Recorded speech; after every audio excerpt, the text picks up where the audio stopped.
الحمد للہ رب العالمین الصلاة والسلام علی سید الانبیاء والمرسلین اما بعد اعوذ باللہ من الشیطان الرجیم بسم اللہ الرحمن الرحیم قال اللہ تبارک وتعالی فی شان حبیبہ الکریم ان اللہ وملائکتہ یصلون علی النبی یا ایہا الذین آمنوا صلوا علیہ وسلموا تسلیما صلی اللہ علی النبی الامی وآلہ صلی اللہ تعالی علیہ وسلم صلاۃ و سلام علیک یا حبیبی یا قدیمی یا محسنی یا رسول اللہ صلی اللہ تعالی علیہ وسلم۔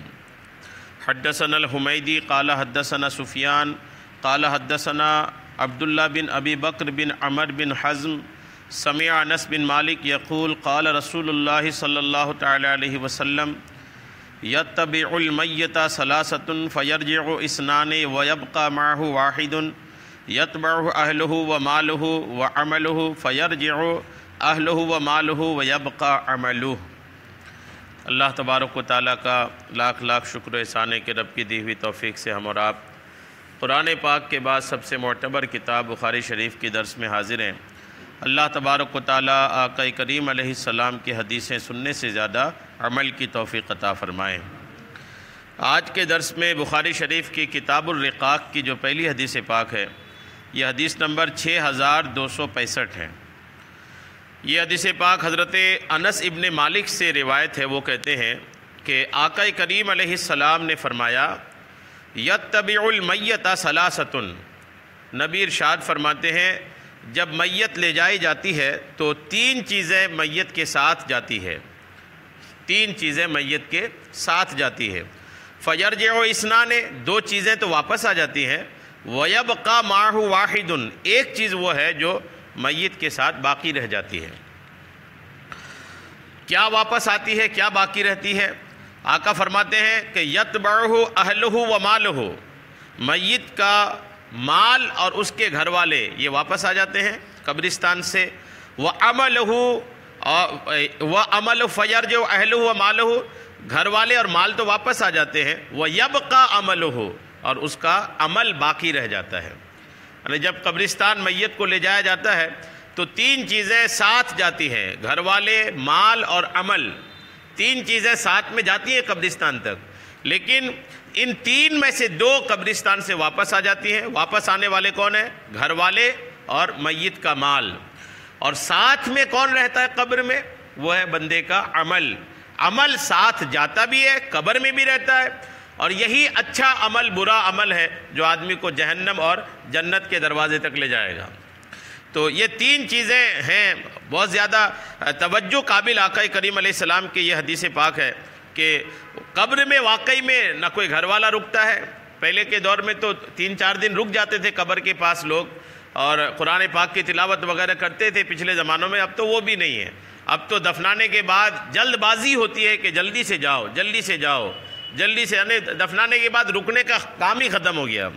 جبکہ قبر کے پاس کچھ دیر رکنا چاہیے، رکنا چاہیے۔ بہت سارے بزرگوں نے وصیت کی اپنی وصیتوں میں کہ جب میرا انتقال ہو جائے تو دفنانے کے بعد کچھ دیر باہر قرآن پاک کی تلاوت کرنا، اللہ رسول کا ذکر کرنا، تاکہ اس ذکر کی وجہ سے اس نئے گھر میں جو ہے نا ہمارا دل لگ جائے۔ پہلے لوگ بٹھالتے تھے، حفاظ قرآن کو 3 دن تک بٹھالتے تھے، قرآن پاک کی تلاوت ہوتی تھی، لیکن اب اللہ کرم فرمائے اب تو حالات یہ ہے کہ جلد بازی ہوتی واپسی کی۔ تو یہ گھر والے بھی رکنے والے نہیں ہے، مال بھی رکنے والا نہیں ہے۔ مال ہندوستان والوں کے لیے تھوڑا سمجھنا مشکل ہوگا کہ مال کیا جاتا ہے۔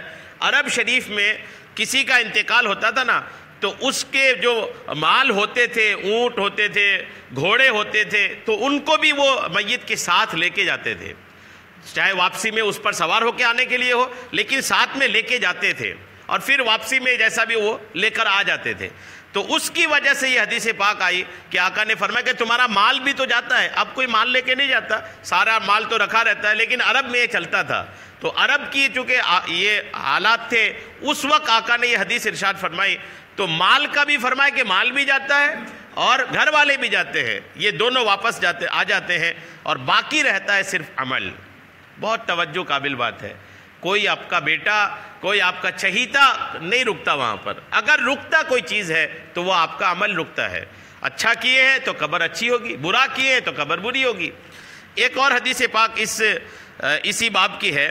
حضرت عبداللہ ابن عمر کہتے ہیں کہ قال رسول اللہ صلی اللہ تعالی علیہ وسلم اذا مات احدکم، نبی ارشاد فرماتے ہیں جب تم میں سے کسی کا انتقال ہو جائے، کوئی مر جائے، اُرِزَ عَلَى مَقْعَدِهِ غِدَاوَةً وَعَشِيَّةً اِمَّا النَّارُ وَإِمَّا الْجَنَّةُ.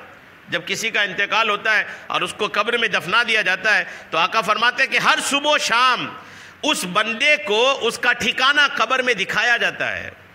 قبر میں ہر صبح و شام ٹھکانہ دکھایا جاتا ہے. ٹھکانہ کیا؟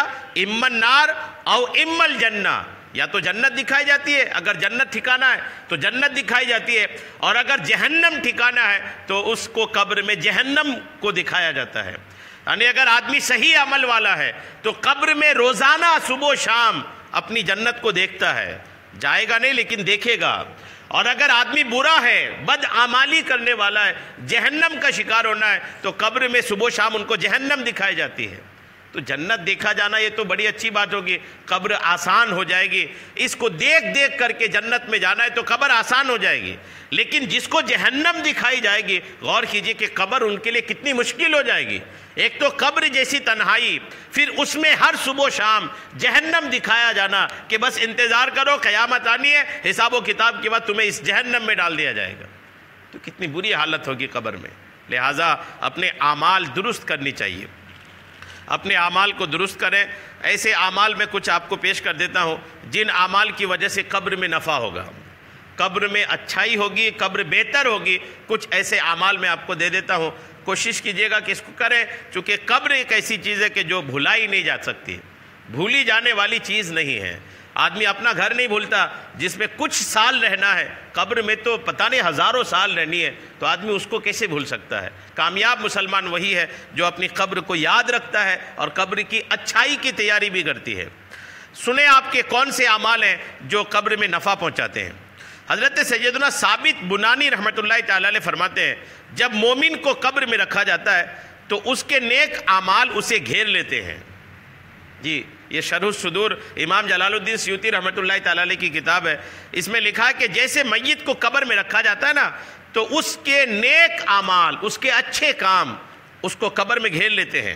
اب عذاب کا فرشتہ آتا ہے تو یہ نیک عمل اسے کہتا ہے اس سے دور ہو جاؤ، اگر میں تنہا بھی ہوتا تب بھی تمہیں اس تک نہ پہنچ پاتے. سارے اعمال وہاں رہتے ہیں، ساری نیکیاں، نماز، روزہ، حج، زکوٰۃ، جو بھی دنیا میں کیا تھا ساری نیکی آ جاتی ہے. اور عذاب کے فرشتے جب آتے ہیں نا تو ان نیکیوں میں سے کوئی ایک نیکی بولتی ہے کہ چلے جاؤ یہاں سے، یہاں تو ہم لوگ بہت ساری نیکیاں ہیں، اگر ایک بھی ہوتے نا تو تمہیں واپس پہنچا دیتے. تو نیکیاں بڑی کام کی چیز ہے کہ قبر میں بندے کو عذاب سے روکتی ہیں. حضرت سیدنا ثابت بنانی فرماتے ہیں کہ جب کوئی نیک شخص کا انتقال ہوتا ہے اور اسے قبر میں رکھ دیا جاتا ہے تو اس کے لیے ایک جنتی بچھونا بچھا کر کہا جاتا ہے ٹھنڈی آنکھیں لیے خوشی خوشی سو جا. اگر نیک ہے تو کہا جاتا ہے ٹھنڈی آنکھوں کو لے کر خوشی خوشی سو جا، اللہ تجھ سے راضی ہو. پھر اس کی قبر جہاں تک نگاہ جاتی ہے پھیلا دی جاتی ہے اور اس کے لیے جنت کی طرف ایک دروازہ کھول دیا جاتا ہے. وہ جنت کی خوبصورتی کو قبر سے ہی دیکھتا ہے اور اس کی ہوا کو محسوس کرتا ہے. اس کے نیک اعمال، نماز، روزہ اور بھلائی وغیرہ اسے گھیر لیتے ہیں اور کہتے ہیں ہم نے تجھے قیام میں کھڑا رکھا. نماز کہتی ہے کہ ہم نے تجھے کھڑا رکھا، ہم نے تجھے پیاسا رکھا. روزہ کہتا ہے کہ ہم نے تجھے پیاسا رکھا، بھوکا رکھا. اور رات کو جو تراویح وغیرہ پڑھتے ہیں وہ کہتے ہیں کہ ہم نے تجھے راتوں کو جگائے رکھا. بس آج ہم ویسے ہیں جیسے تجھے پسند ہو، ہم تیرے جنتی ٹھکانے میں پہنچنے تک تیرے غم کو ہلکا کرتے رہیں گے، تمہارے ساتھ قبر میں رہیں گے. یعنی کھڑا رکھنے والی نماز وہاں ہوگی، رات کو جگانے والی تراویح وہاں پر ہوگی، دن کو بھوکے رکھنے والا روزہ وہاں پر ہوگا جو بندہ مومن کو قبر کی مشکلات میں آسانی پیدا کرے گا. تو یہ سب چیزوں کو ہلکے میں نہیں لینا چاہیے. اور جب ادا کریں یہ چیزیں نا، نماز ادا کریں، رات کی تراویح ادا کریں، روزہ رکھیں، تو یہ ساری چیزیں ذہن میں ہو، یہ ذہن میں ہو دنیا داری ذہن میں نہ ہو کہ لوگ مجھے روزہ دار کہیں گے، لوگ ہمیں نمازی کہیں گے، نہیں، یہ سب چیزیں ذہن پہ ہو کہ ہم نے تراویح اس لیے پڑھ رہے ہیں کہ یہ تراویح کی نماز قبر میں ہمیں بچائے گی، ہم نے نماز میں اس لیے کھڑے ہیں کہ یہ نماز ہمیں قبر میں بچائے گی، ہم نے روزہ اس لیے رکھا ہے کہ یہ روزے کی جو بھوک ہے نا یہ ہمیں قبر کی مشکلات سے بچائے گی۔ ایک جو حدیث آپ نے سنا نا، یہی حدیث کچھ دوسرے انداز سے اس کتاب میں ہے، دیکھیے سیدنا انس ابن مالک رضی اللہ تعالیٰ عنہ روایت کرتے ہیں کہ آقا کریم نے ارشاد فرمایا ہر انسان کے 3 دوست ہیں۔ آقا فرماتے ہیں ہر انسان کے 3 دوست ہیں، ایک دوست اسے کہتا ہے جو تو خرچ کرے وہ تیرا، اور جو روکے رکھے وہ تیرا نہیں، یہ دوست اس کا مال ہے، یہ دوست اس کا مال ہے، یعنی جو آپ نے اللہ کے راستے میں خرچ کیا وہی مال بس آپ کا ہے، اس کے علاوہ جو رکھے نا وہ آپ کا نہیں ہے۔ جنرلی لوگ سمجھتے ہیں کہ جو خرچ کر دیا وہ چلا گیا، نہیں، حدیث یہ کہتی ہے کہ جو مال آپ نے خدا کے راستے میں خرچ کر دیا وہی مال آپ کا ہے، باقی جو آپ چھوڑ کے گئے وارثوں کا ہے، دیگر جگہ خرچ کیے تو اس کا حساب ہوگا۔ حقیقت میں مال بندے کا وہی ہے جو بندہ اللہ کے راستے میں خرچ کر دیا، تو وہ مال اس کا سیف ہو گیا خدا کی بارگاہ میں، اور قیامت کے دن نیکی کے طور پر ریٹرن کیا جائے گا۔ دوسرا دوست کہتا ہے میں تیرے ساتھ ہوں، دوسرا دوست انسان کا کہتا ہے میں تیرے ساتھ ہوں، مگر جب تو بادشاہ کے دروازے پر آ گیا تو میں تجھے چھوڑ کر واپس لوٹ جاؤں گا۔ یہ دوست اس کے گھر والے ہیں، گھر والے تو خوب ناز نخڑے اٹھاتے ہیں، ہر مشکل وقت میں ساتھ رہتے ہیں، لیکن کب تک؟ جب تک قبر نہ آ جائے۔ قبر آ گئی تو اب کوئی اپنا قریب کیا کیوں نہ ہو جائے وہ رکے گا نہیں۔ اور تیسرا دوست کہتا ہے جہاں بھی تو آئے گا جائے گا میں تیرے ساتھ ہی رہوں گا، تو کہاں جائے گا چلو میں تمہارے ساتھ رہوں گا۔ یہ دوست اس کا عمل ہوتا ہے جو قبر میں بھی ساتھ میں ہوگا، جب قیامت کے دن اٹھیں گے تو بھی ساتھ میں ہوگا، حشر کے میدان میں جائیں گے تو بھی ساتھ میں ہوگا، پل صراط ہے، حساب و کتاب ہے، جب تک بخشش نہیں ہو جاتی اعمال بندے کا ساتھ رہے گا، جب جنت میں داخل کر دیا نا تب جا کر کے عمل آپ کا ساتھ چھوڑے گا۔ غور کیجئے، جو چیز آپ کا اتنی ساتھ نبھائے وہ کمزور ہو تو کیسے چلے گا؟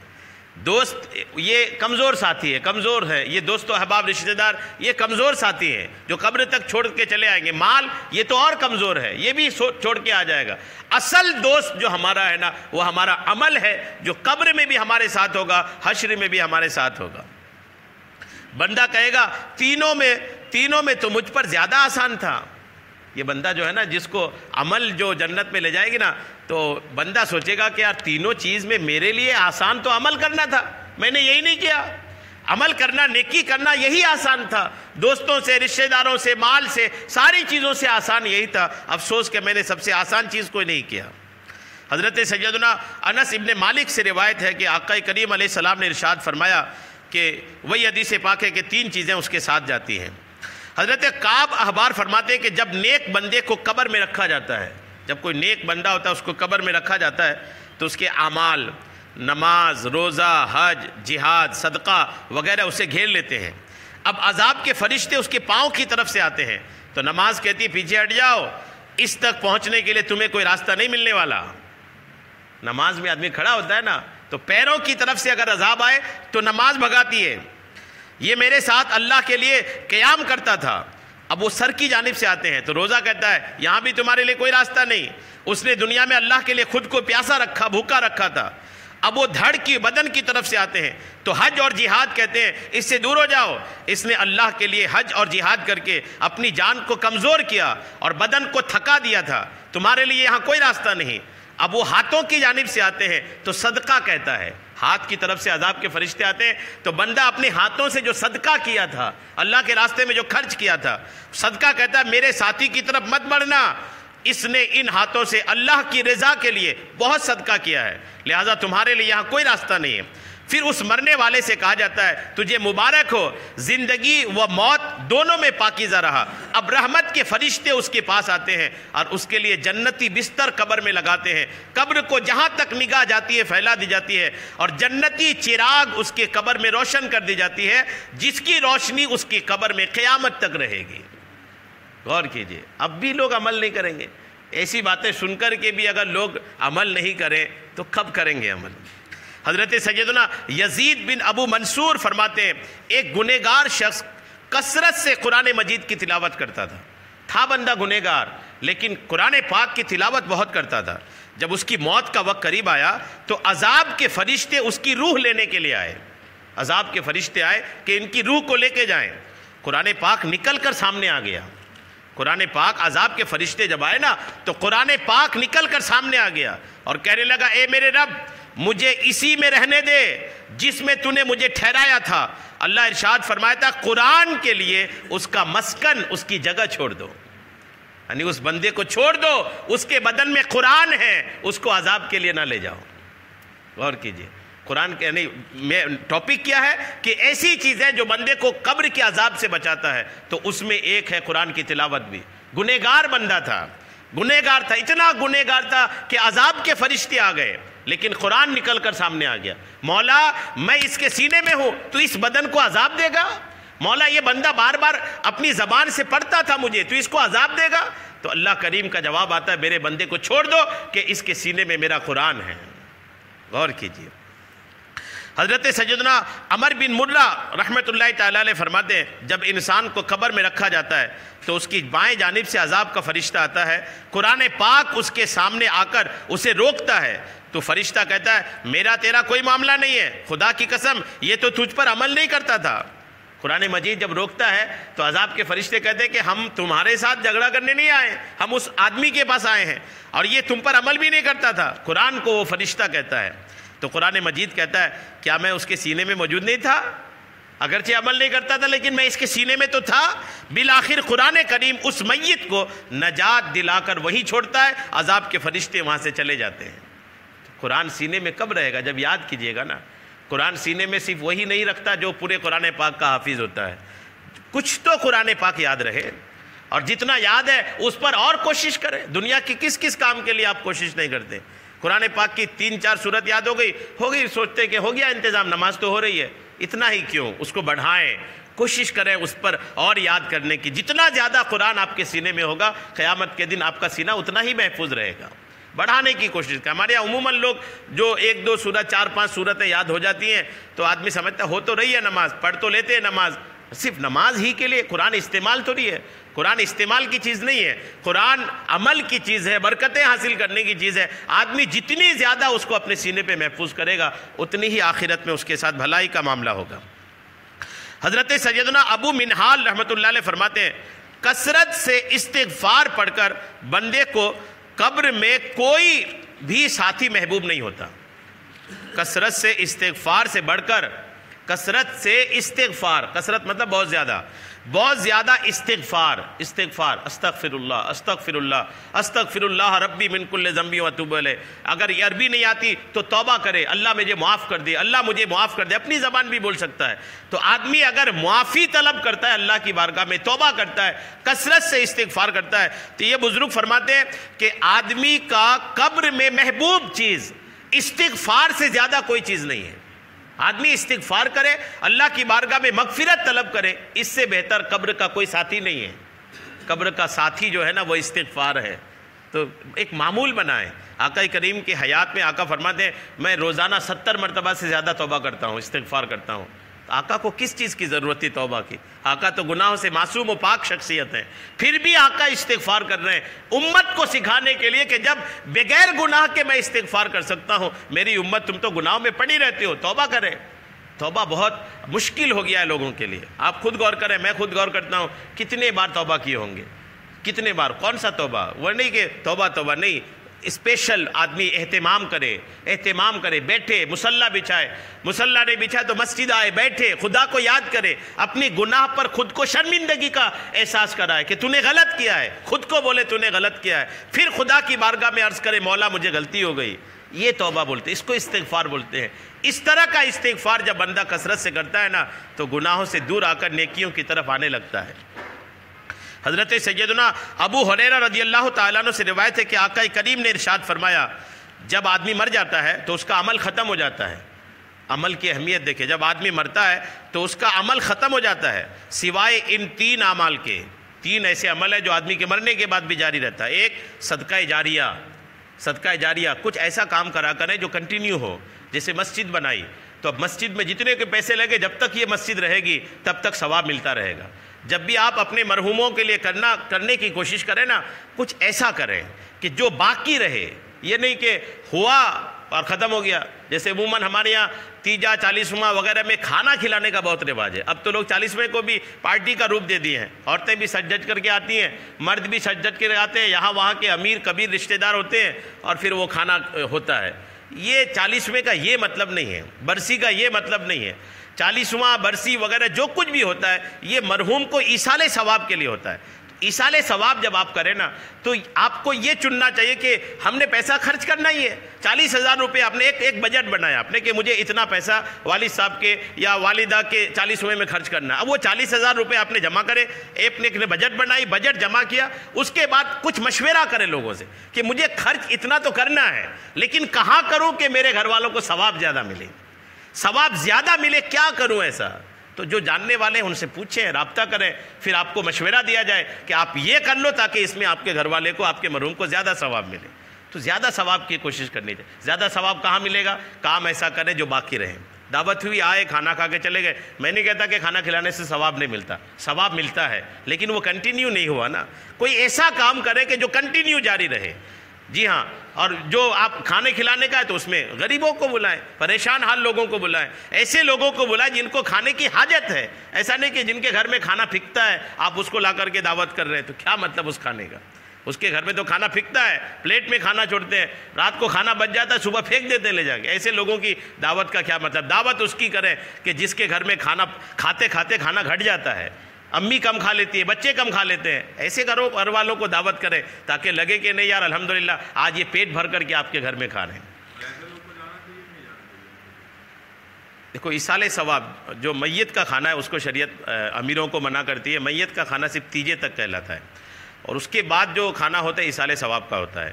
جانے میں ہوگا یہ کہ ثواب تو کم ملے گا, ایک امیر کو کھلائیں گے ثواب کم ملے گا, غریب کو کھلائیں گے ثواب زیادہ ملے گا, لیکن ثواب پھر بھی ملے گا. کسی بھی مسلمان کو کھلانے سے ثواب ملتا ہے, لیکن بات یہ ہے کہ ثواب اپنے کو زیادہ حاصل کرنے کی کوشش کرنا. جا سکتے ہیں لیکن میت والا جو کھانا ہے جس کو تیجے تک کا کھانا کہتے ہیں اس سے پرہیز کرنا چاہیے.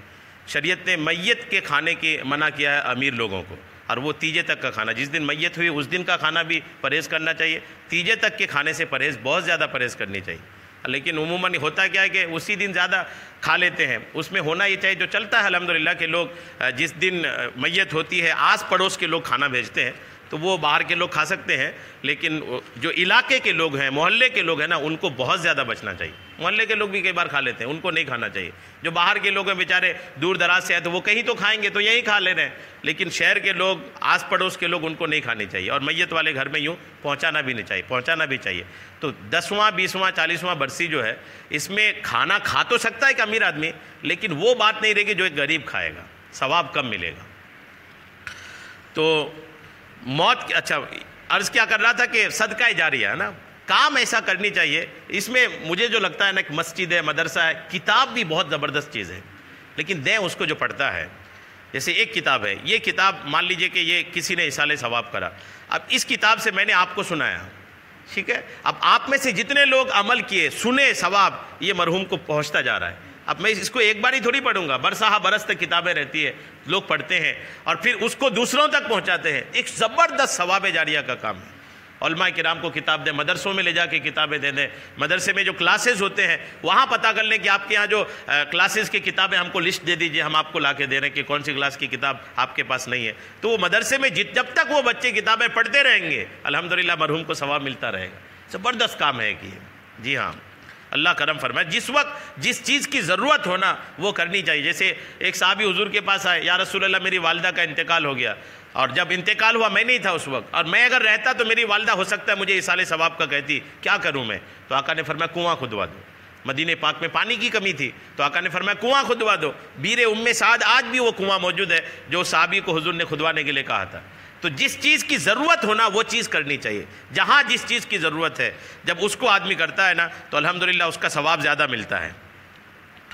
حضرت سیدنا ابو ہریرہ رضی اللہ تعالیٰ عنہ سے مروی ہے کہ تاجدار رسالت علیہ السلام نے ارشاد فرمایا, جو نیکیاں مومن کو موت کے بعد بھی ملتی ہیں ان میں سے ایک علم ہے جو اس نے سیکھا اور پھیلایا ہو, یا نیک اولاد ہے جو اس نے پیچھے چھوڑی ہو, یا وراثت میں قرآن پاک چھوڑا ہو, یا مسجد بنائی ہو, یا مسافر خانہ بنایا ہو, یا کوئی نہر کھدوائی ہو, یا پھر اپنی حیات میں حالت صحت میں اپنے مال سے صدقہ نکالا ہو, تو یہ اسے موت کے بعد بھی پہنچتا رہتا ہے. ایسے کام آقا نے نشاندہی کر دیا، آقا نے نام لے لے کے بتا دیا کہ آپ یہ کام کریں کہ اس سے آپ کے مرحومین کو زیادہ ثواب پہنچتا ہے۔ جی ہاں، اس میں ایک بات علم بھی ہے، اپنے بچوں کو حافظ قرآن بنا دیں، اپنے بچوں کو عالم دین بنا دیں، تو وہ تو ایک ایسا ثواب ہے کہ ماں باپ انتقال کر کے قبر میں جائیں گے، حافظ قرآن عالم قرآن جب تک اس پر کام کرتے رہیں گے والدین کو ثواب پہنچتا رہے گا الحمدللہ۔ تو کچھ ایسا کام کیا کریں، درود پاک پڑھیں، اللہم صلی علی سیدنا شفیعنا حبیبنا مولانا محمد بارک وسلم، صلاۃ و سلام علیکہ یا حبیبی یا کریمی یا محسنی یا رسول اللہ صلی اللہ تعالی علیہ وسلم۔ اس کے بعد جو دوسرا باب ہے کتاب الرقاق کا، امام بخاری رحمۃ اللہ تعالی علیہ نے باب کا نام رکھا یقبض اللہ الارض، کہ اللہ تعالیٰ قیامت کے دن پوری زمین کو اپنے قبضے میں کر لے گا۔ اس پر عبداللہ ابن عمر کی ایک بات انہوں نے روایت کی آقا کریم علیہ السلام سے، کہ حضرت زہری سے روایت ہے، وہ ابو ہریرہ سے، وہ آقا کریم سے، کہ آقا فرماتے ہیں کہ یقبض اللہ الارض ویطوی السماء بیمینہ۔ حدیث پاک دیکھیے، آقا فرماتے ہیں کہ اللہ کریم قیامت کے دن پوری زمین کو اپنے قبضے میں کر لے گا۔ اب کیسے قبضہ کرے گا، اللہ کا ہاتھ کیسا ہوگا، اس پہ نہیں جائیے گا، اللہ بدن سے پاک ہے۔ اللہ کریم کوئی بھی جو چیز ہوتی ہے، انسان ہے، یہ ساری چیزوں سے اللہ کریم پاک ہے۔ لیسا کمثلہ شیء، قرآن پاک کی ایک آیت ہے کہ اللہ وہ ہے کہ اس کی طرح کوئی چیز نہیں ہے۔ تو اللہ قبضہ کرے گا، لیکن کیسا قبضہ کرے گا اللہ جانتا ہے۔ تو ساری زمین جو ہے نا یہ اللہ کے قبضے میں ہوگی قیامت کے، ابھی بھی قبضے میں ہے لیکن اس دن کا قبضہ الگ ہی ہوگا۔ آج بھی اللہ کی سلطنت و حکومت ہے، لیکن قیامت کی سلطنت و حکومت جو ہے نا وہ بہت نرالی ہوگی۔ جیسے آج حکومت اللہ کی ہے، حقیقت میں خدا ہی حاکم ہے، لیکن ہے بہت سارے حاکم، ملکوں کے پردھان منتری ہوتے ہیں، راشٹرپتی ہوتے ہیں، علاقے کے حاکم ہوتے ہیں۔ آج دنیاوی طور پر حاکم لوگ بنتے ہیں، لیکن قیامت کا جب دن ہوگا نا اس دن کیا ہوگا دیکھیے، یقبض اللہ الارض، اللہ زمین کو اپنے قبضے میں لے گا، ویطوی السماء، اور آسمان کو لپیٹ لے گا، بے یمینہ ہی، اپنے دائنے ہاتھ میں۔ دائنا ہاتھ کیسا ہوگا اللہ جانتا ہے، لیکن اس میں اتنا لکھا ہے کہ اللہ کریم اپنے داہنے ہاتھ میں آسمان کو لپیٹ لے گا، آسمان کو لپیٹ لے گا۔ ایک دوسری حدیث پاک میں کہ ایسا لپیٹے گا جیسے روٹی لپیٹی جاتی ہے۔ الحمدللہ، اللہ کی قدرت، جیسے آدمی روٹی کو لپیٹ لیتا ہے نا ویسے اللہ کریم آسمان کو لپیٹ لے گا، اور آسمان کو لپیٹ لے گا، زمین پر قبضہ کر لے گا۔ اس کے بعد اللہ کریم فرمائے گا انا الملک، میں بادشاہ ہوں، اینا ملوک الارض، کہاں ہے زمین کے بادشاہ۔ الحمدللہ، اللہ کریم کا اعلان ہوگا آج میں بادشاہ ہوں، انا الملک، میں بادشاہ ہوں۔ اور پھر اللہ فرمائے گا اینا ملوک الارض، کہاں ہے وہ جو زمین پر بادشاہ بنے پھرتے تھے۔ سارے زمین کے بادشاہوں کی اپنے وقت کے بڑے بڑے حاکموں کی بڑی حالت خراب ہوگی، اور سب پریشان حال وہاں کھڑے ہوں گے۔ اللہ کریم فرمائے گا کہ آج میں بادشاہ ہوں، کہاں ہیں وہ لوگ جو زمین پر بادشاہ بنے پھرتے تھے۔ قیامت کے دن کے یہ حالات ہوں گے۔ اللہ کریم قیامت کے حالات کے تعلق سے آسانی فرمائے۔ قیامت کے حالات قرآن پاک اور حدیث کی روشنی میں کچھ آپ سنیں۔ اللہ کریم فرماتا ہے، سورہ یاسین کی آیت نمبر 49 اور 50 ہے، اللہ فرماتا ہے راہ نہیں دیکھتے مگر ایک چیخ کی کہ انہیں آئے گی، جب وہ دنیا کے جھگڑے میں پھنسے ہوں گے تو نہ وصیت کر سکیں گے اور نہ اپنے گھر پلٹ کر جائیں گے۔ قیامت کے دن ایک چیخ آئے گی۔ جی ہاں، جب قیامت کا دن ہوگا نا تو شروع میں ایک آواز آئے گی، پہلے دھیرے ہوگی وہ آواز۔ دنیا کے سارے لوگ اپنے کام میں ہوں گے، جیسے ایسے ہم لوگ ہیں نا ویسے ہی کام میں ہوں گے، کوئی کھا رہا ہوگا، پی رہا ہوگا، سو رہا ہوگا، کوئی دکان چلا رہا ہوگا، کوئی گاڑی چلا رہا ہوگا، ایک دم ایسی نارمل سی ایک لائف ہوگی لوگوں کی۔ اچانک ایک آواز آئے گی، جس چیخ کے بارے میں سورہ یاسین میں اللہ نے فرمایا، وہ آواز آئے گی دھیرے سے، اور جیسی آواز آئے گی تو لوگ توجہ کریں گے، پوری دنیا کے لوگ اس وقت جو زندہ ہوں گے سب کو وہ آواز اکٹھے سنائی دے گی۔ ایسا نہیں کہ یہاں اب سنا رہی وہاں اب سنا، نہیں، پوری دنیا کے لوگ اکٹھے اس آواز کو سنیں گے، آواز کی طرف توجہ دیں گے، کیا آواز ہے یہ؟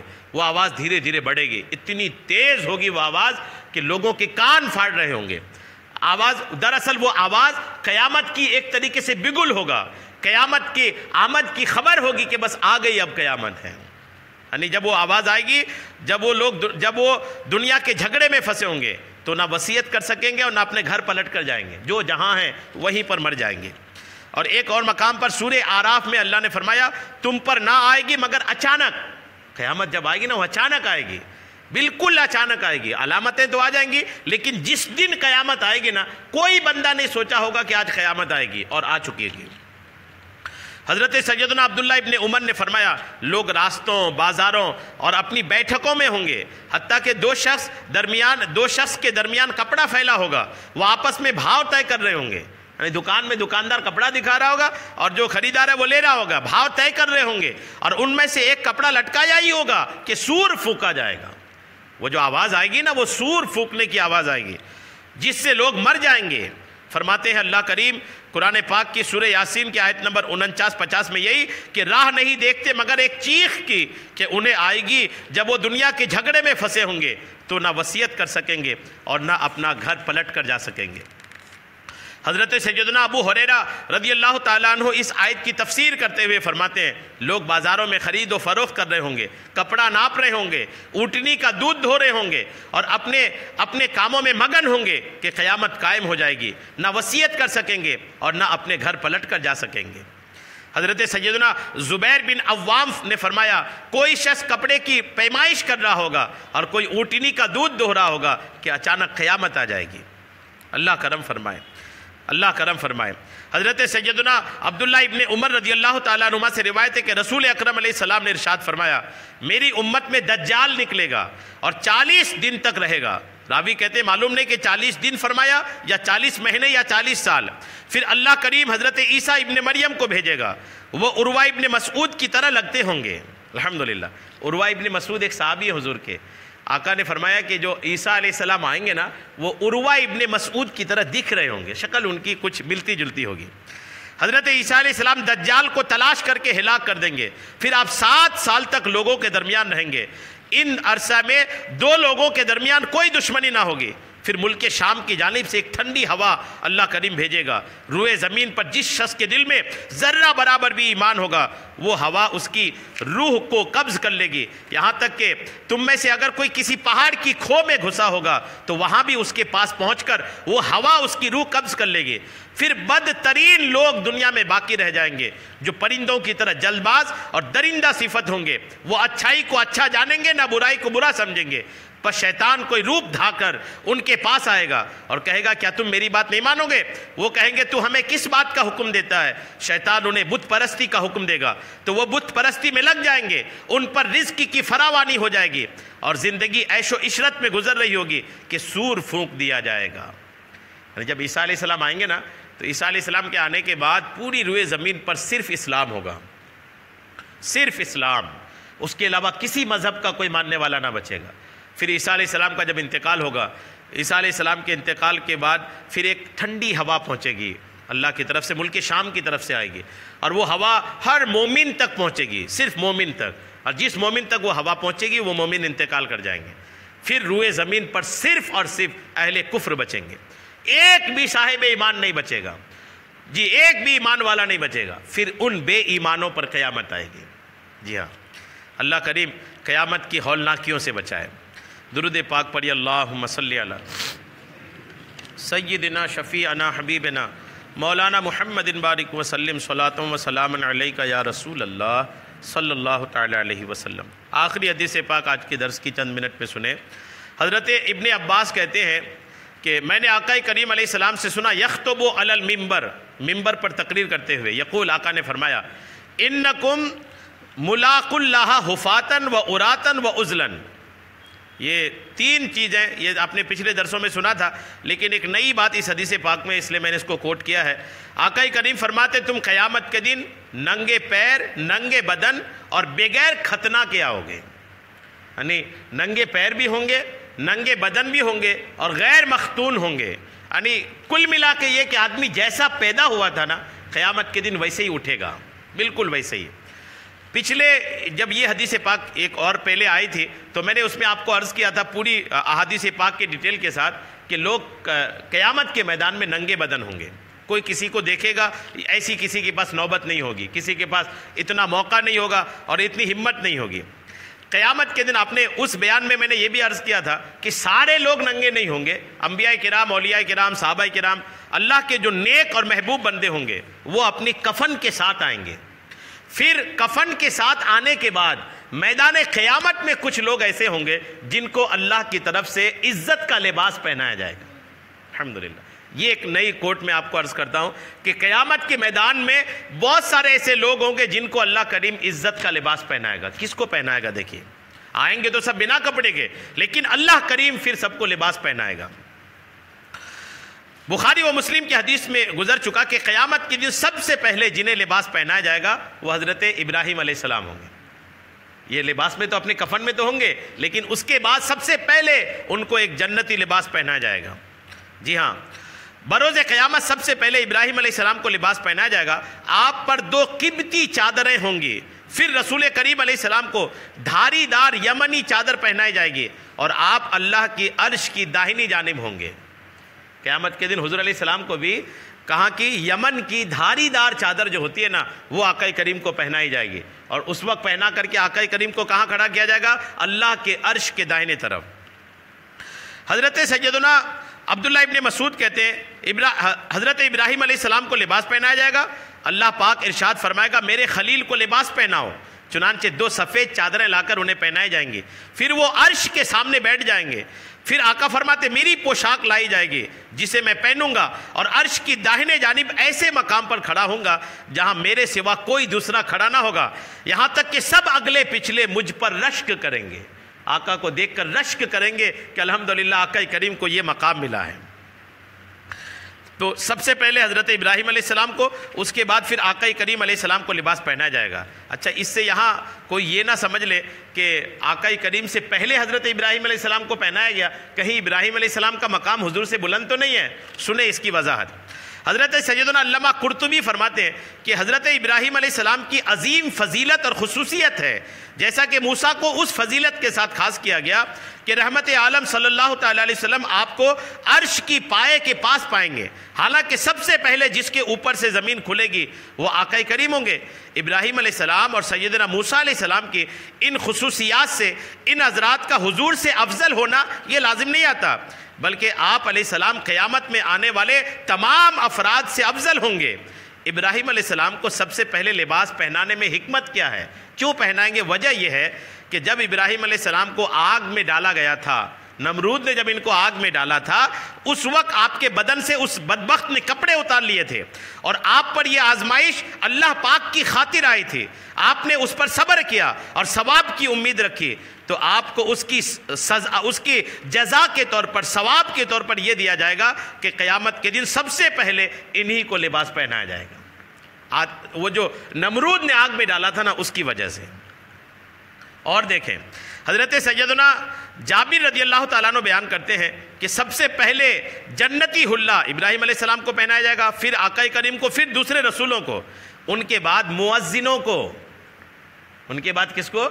آقا ابراہیم علیہ السلام, آقا کریم, دیگر انبیاء و رسول. ان کے بعد مؤذنوں کو جنتی حلہ پہنایا جائے گا, اور فرشتے سونے کے کجاوے اور سبز زمرد کی لگاموں والی سرخ نورانی عمدہ اونٹنیوں پر ان کا استقبال کریں گے, اور ان حضرات کے قبروں سے نکلتے ہی 70,000 فرشتے ان کے پیچھے پیچھے چلتے ہوئے میدان محشر تک جائیں گے. انبیاء کرام کے ساتھ الحمدللہ فرشتے بھی ہوں گے. حضرت سیدنا کثیر بن مرہ کا بیان ہے کہ نبی کریم علیہ السلام نے ارشاد فرمایا کہ بروز قیامت میں خود مجھ پر ایمان لانے اور مجھ سے پانی طلب کرنے والے انبیاء کرام اور میرے حوض سے پئیں گے, اور حضرت صالح علیہ السلام کی اونٹنی کو اٹھایا جائے گا, آپ خود اس کا دودھ دھوئیں گے, پھر آپ اور آپ کی قوم کے وہ افراد جو آپ پر ایمان لائے وہ اس سے دودھ کو پئیں گے. آپ اپنی قبر مبارک کے پاس سے اس اونٹنی پر سوار ہو کر میدان محشر تک آئیں گے. وہ اونٹنی بلبلاتی ہوگی اور آپ اس پر سوار تلبیہ پڑھتے ہوں گے. یہ سن کر حضرت معاذ ابن جبل نے عرض کی, یا رسول اللہ, آپ اپنی اونٹنی ازبا پر سوار ہوں گے؟ آقا نے فرمایا نہیں, اس پر میری بیٹی سوار ہوگی. کل آپ نے سنا تھا نا کل کی روایت میں کہ آقا کی ایک اونٹنی ہے جس کا نام ازبا ہے. تو جب حضرت صالح علیہ السلام کی اونٹنی آئے گی قیامت کو, تو حضرت معاذ نے حضور سے پوچھا, یا رسول اللہ, آپ کی ازبا پر آپ بیٹھے ہوں گے؟ تو آقا نے فرمایا نہیں, میری ازبا نامی اونٹنی پر میری بیٹی فاطمہ بیٹھی ہوگی. الحمدللہ. اور میں براق پر سوار ہوں گا.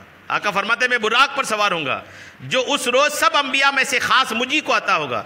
پھر آپ نے اپنی مبارک نگاہوں سے حضرت بلال کی طرف دیکھ کر فرمایا کہ اے بلال, اس کا حشر ایک جنتی اونٹنی پر ہوگا, یہ اس کی پیٹھ پر بیٹھ کر کے قیامت کے دن محشر کے میدان میں بھی آذان پکارے گا.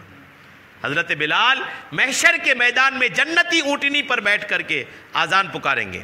جب انبیاء کرام اس آذان کو سنیں گے نا، یہ آذان چونکہ ابھی ہوگی، یہ والی آذان ہوگی جو ابھی ہوتی ہے، اس آذان کو کون کون بند کرنے کی بات کرے؟ قیامت کے دن سب کو سننی پڑے گی. الحمدللہ وہ آذان ہے، یہ آذان قیامت کو بھی ہوگی محشر کے میدان پہ. اور جب آذان میں اشہد ان لا الہ الا اللہ اور اشہد ان محمد الرسول اللہ سنیں گے، سارے جو محشر کے لوگ، انبیاء، رسول سب ہوں گے تو سب بول اٹھیں گے ہم بھی اس کی گواہی دیتے ہیں، ہم بھی اس کی، یعنی اللہ کے ایک ہونے کی اور محمد کے رسول ہونے کی ہم بھی گواہی دیتے ہیں. ایک بات آپ نے کئی بار سنا ہوگا، جب دنیا پیدا ہی نہیں ہوئی تھی، روحوں کی دنیا تھی، تو اللہ نے تمام نبیوں سے وعدہ لیا تھا میرے نبی اگر تمہارے دور میں آئیں گے تو ماننا پڑے گا، ان پر ایمان لانا سب کو ضروری ہے. تو حضور تو کسی کے دور میں نہیں آئے، حضور پر ایمان لانے کا جو وعدہ انبیاء کرام نے کیا تھا نا، وہ قیامت کے دن ایسے پورا ہوگا کہ وہ اقرار کریں گے کہ ہم محمد کے نبی ہونے پر الحمدللہ اقرار کرتے ہیں. حضرت سیدنا، اچھا لباس کی بات آ رہی نا، ایک حدیث پاک سنیں آپ، جو ایم پی والے جس سے غافل ہیں. ہمارے یہاں ایم پی میں خاص کر کے اس علاقے میں لوگ دینی تعلیم کی طرف اپنے بچوں کو نہیں لے جاتے ہیں، لے جاتے بھی ہیں تو صرف اتنا سمجھتے ہیں کہ قرآن پاک دکھا کے پڑھنا سکھا دو، تھوڑی بہت اردو پڑھ لیا تو لوگ سمجھتے ہیں کہ ہو گئی دینی تعلیم. ایسا نہیں ہے، اگر سب پوری دنیا ایسے ہی ہو جائے نا تو دنیا میں سے تو دین ہی ختم ہو جائے. دیکھیے حضرت معاذ ابن جبل انس ابن مالک سے بیان کرتے کہ آقا کریم نے ارشاد فرمایا جس نے قرآن پڑھا اور اس کے احکام پر عمل کیا تو بروز قیامت اس کے والدین کو ایسا تاج پہنایا جائے گا جس کی روشنی سورج کی روشنی سے زیادہ اچھی ہوگی. الحمدللہ. اور جو دنیا میں تمہارے گھروں میں چمکتا ہے تو پھر خود اس قرآن پاک پر عمل کرنے والے شخص کے مقام و مرتبہ کے بارے میں تمہارا کیا خیال ہوگا؟ الحمدللہ. تو اپنے بچوں کو حافظ قرآن بنائیں کہ حافظ قرآن کے والدین کے سر پر جو ہے نا جنتی تاج، وہ ایک ایسا تاج ہوگا جس کی روشنی سورج سے بھی زیادہ ہوگی. الحمدللہ. اللہ کریم قیامت کی مشکلات سے بچائے. آمین بجاہ النبی الامین صلی اللہ تعالی علیہ وسلم.